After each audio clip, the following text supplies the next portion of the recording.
மட்டக்களப்பு மாவட்டத்தில் பெய்து வரும் அடைமழை காரணமாக மாவட்டத்தின் தாழ்நில பகுதிகள் நீரில் மூழ்கும் அபாயம் ஏற்பட்டுள்ளது. ஒரு சில பகுதிகளில் வெள்ள நிலை ஏற்படுவதற்கான சாத்தியங்கள் காணப்படுவதாகவும் எமது செய்தியாளர் குறிப்பிட்டார். ஒரு சில இடங்களில் வீதிகளில் நீர் தேங்கியதை அடுத்து போக்குவரத்து நடவடிக்கைகளும் பாதிக்கப்பட்டிருந்தன. அரசாங்கத்தின் பன்முகப்படுத்தப்பட்ட நிதியுதவியின் கீழ் சுமார் 1 மில்லியன் நிதி ஒதுக்கீட்டின் கீழ் சம்மாந்துறை பிரதேச செயலக பிரிவுக்குட்பட்ட தெரிவு செய்யப்பட்ட குடும்பங்களுக்கு ஆடு வளர்ப்புக்கான உதவிகள் பெற்றுக் கொடுக்கப்பட்டுள்ளன. பிரதேச செயலாளர் SLM ஹனிஃபா தலைமையில் இடம்பெற்ற நிகழ்வில் மாவட்ட அரசாங்க அதிபர் சிந்தக்க அபேவிக்ரம கலந்து கொண்டு பயனாளிகளுக்கு ஆடுகளை வழங்கி வைத்தார். போதைப்பொருள் விழிப்புணர்வு நிகழ்வொன்று பொகவந்தலாவ லொய்னோன் தமிழ் மகாவித்தியாலயத்தில் இடம்பெற்றது. பாடசாலை அதிபர் தோமஸ் சேவியர் தலைமையில் இடம்பெற்ற நிகழ்வில் பொதுச் சுகாதார பரிசோதகர் பாஸ்கரன், பொகவந்தலாவ போலீஸ் நிலையத்தின் உதவி பரிசோதகர் உள்ளிட்டோர் பங்கேற்றனர். பாடசாலை மாணவர்களுக்கு போதைப்பொருள் தொடர்பில் விழிப்புணர்வை ஏற்படுத்தி சிறந்த வழிகாட்டல்களை வழங்கும் வகையில் நிகழ்வு ஒழுங்கு செய்யப்பட்டிருந்தது.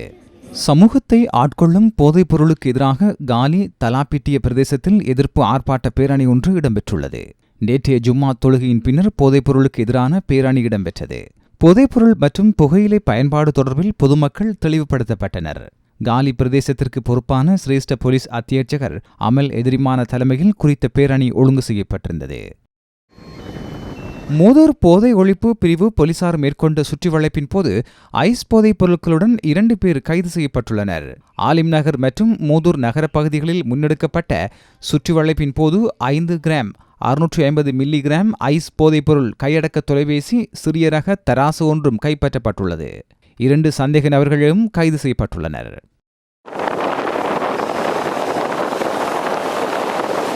அம்பாறை காரைதீவு கடலில் மீன்பிடியில் ஈடுபட்டிருந்த 2 படகுகள் சீரற்ற காலநிலையினால் மட்டக்களப்பு ஏறாவூர் சவுக்கடி பிரதேசத்தில் கரையொதுங்கியுள்ளன. படகிலிருந்து 5 மீனவர்கள் பாதுகாப்பாக கரைக்கு திரும்பியுள்ளதாக ஏறாவூர் போலீசார் தெரிவித்துள்ளனர். திடீரென ஏற்பட்ட கடல் கொந்தளிப்பை அடுத்து படகுகள் தத்தளித்த நிலையில் ஏறாவூர் சவுக்கடி மீனவர்களின் உதவியுடன் அவர்கள் கரைக்கு திரும்பியுள்ளனர்.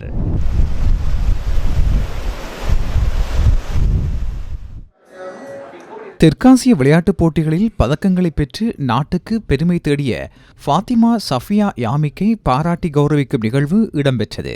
கண்டி முஸ்லிம் வர்த்தகர்கள் சங்கத்தின் ஏற்பாட்டில் குறித்த கௌரவிப்பு நிகழ்வு ஒழுங்கு செய்யப்பட்டிருந்தது.